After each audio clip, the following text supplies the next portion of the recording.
Welcome on board the Rich Planet Starship, broadcasting from somewhere high above the Earth. I'm Richard D. Hall, and I'm going to kick things off again by taking a look at some of the week's news headlines. Holly Greig, a Down syndrome lady, aged 30, originally from Aberdeen, in the year 2000, started making allegations that she had been repeatedly raped during her childhood by her father and members of a paedophile ring. Greig has named 14 of her abusers, which include a high-ranking Scottish sheriff called Graham Buchanan and a high-ranking police officer, now deceased, and social workers. The Lord Advocate of Scotland, Elish Angelini, acting via the legal firm Levy and McRae, has prevented mainstream media from reporting on this important case by issuing letters and emails to news editors threatening them with legal action if they publish. We suspect the reason why this paedophile ring is being protected by the state is that its members extend to the highest levels of the Scottish and possibly British government. In June last year, a Panorama team who were making a documentary about the case were told by a senior BBC figure to scrap the programme and warned they would lose their jobs if they continued. In February this year, Robert Green, who was supporting the Greig family in their battle for justice, travelled to Aberdeen to hand out leaflets in the street. He was arrested for breach of the peace and held in custody for 3 days. He is now not allowed to talk about the case. Last year, Holly received £13,500 in compensation from the Criminal Injuries Compensation Authority in an attempt to shut the family up. Holly's mother, Anne Greig, is continuing her campaign for the perpetrators to be brought to justice.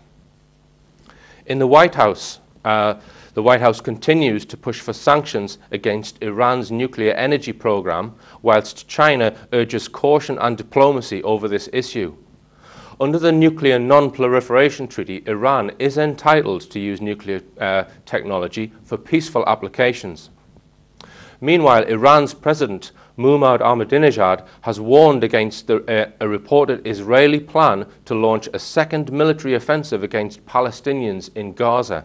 Israeli Deputy Prime Minister Silvan Shalom said that a military operation will soon be launched in response to rocket attacks from Gaza. Now, Bill Ryan of Project Camelot recently interviewed a high-ranking ex-military Freemason who claimed that he attended a Freemasonic meeting in London in 2005, which was held by some of the highest-ranking Masons from financial, political and military backgrounds, who spoke of a plot called the Anglo-Saxon Mission.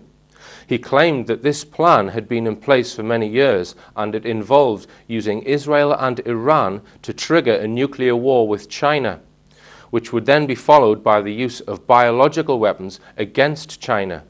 He also claimed that the plan's intended time frame was for this to happen by the summer of 2011. The UK general election will take place shortly, on or before the 3rd of June. With the Conservative Party holding a 7-point lead over Labour, it looks as if the result will either be a hung parliament or a Conservative victory.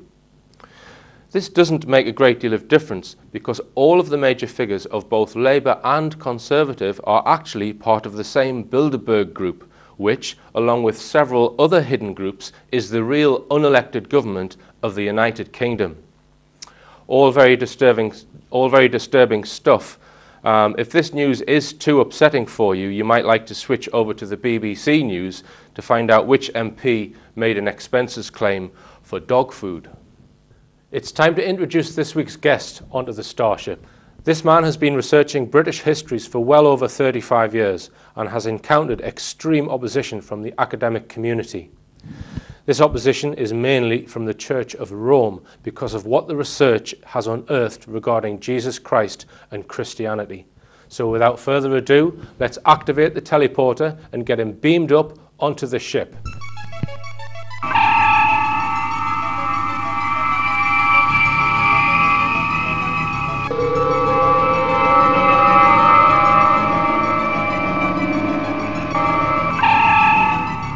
It's Alan Wilson. Welcome, Alan. Do have a seat. Welcome on board the Starship, Alan. Are you well? No, not too bad. Good, good. Okay, well, you've written lots of books along with your partner, Baron Blackett, and I've got some of them down here. We're just going to briefly start to give an overview of your research. By all means. Sure. This is your latest book, I believe. Yes. Which is The Trojan War, 650 BC. Yes. I believe there's some controversy over that date, Alan, is that right? There was controversy late in the reign of Augustus, the first emperor of Rome, just BC. Virgil had produced his Aeneid, and again there was a massive conflict between the Greek dating of 1135 to 1330 odd. Okay. They weren't sure, and the Romans saying that the Trojan War was around 650. The Frank list of kings takes you back to about Antenor of Troy again, 650. Okay. The British histories, as recorded in Wales, certainly give a date of the arrival of Brutus at 500 BC in Britain, which again is 650, and the Hebrew records, 650. Well, I mean, so, my knowledge of ancient British history could be written on the back of a matchbox. Yeah, but, why not? Well, here, you know, you're going to try and enlighten me on British history, and the book that you wrote before this one is the discovery of the ARK, which charts your journey to, you believe that the Ark of the Covenant is buried in Wales, and we're going to talk a little bit about that later. Sure, no problem. Okay, and then we've got Moses. Moses and the hieroglyphs. Okay. Yep. And we've got another of your works, which is the King Arthur conspiracy, which that's it. we're going to have a look at this artifact here, which is King Arthur's cross. Which do you care to tell us a little bit about that, Alan? Well, there was an excavation done at St. Peter's Sub Montem Church in 1990.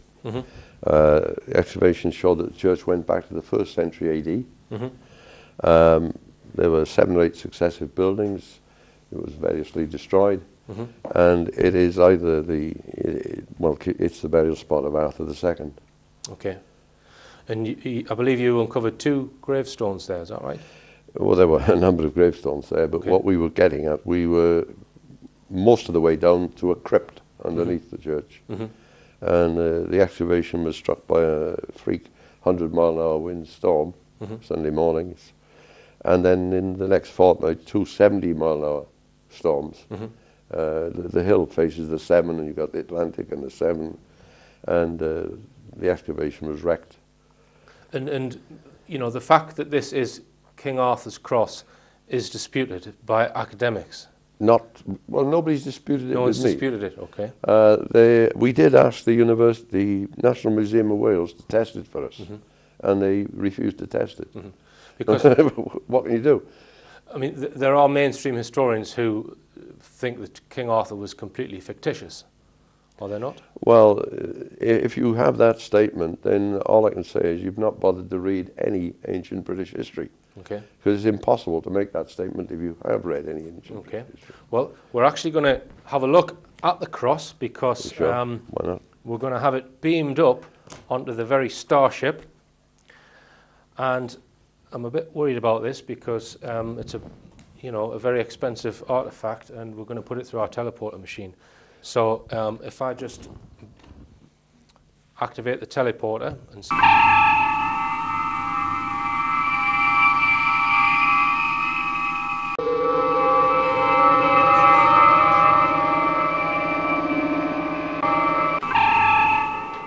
it's Baron Blackett with King Arthur II's cross.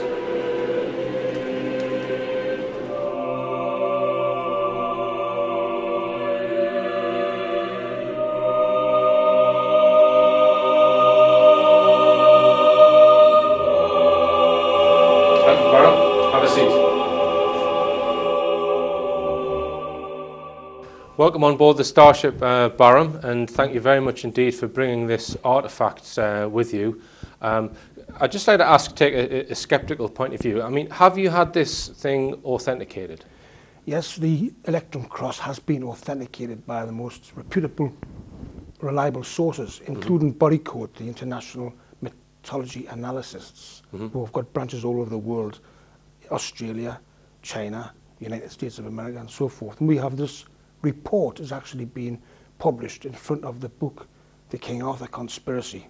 Okay. It's also been authenticated by the American Historical and Epigraphical Society.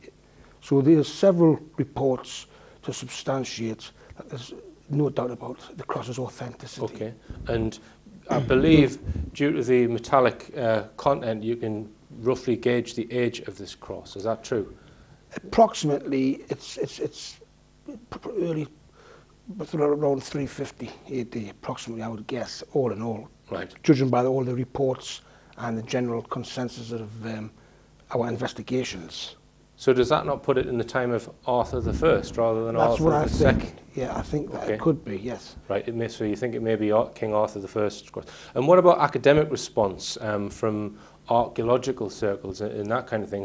How did they respond when you uncovered this? Well, firstly, we found that many academics, and particularly the ones in university, start with their preconceived mindsets within an inaccurate framework. Mm-hmm. In other words, they don't start with a clean sheet. They sort of refer to each other's books too much. Mm-hmm. Basically, we start with a clean sheet and we operate on the scientific level, analysing the facts with industrial techniques of analysis.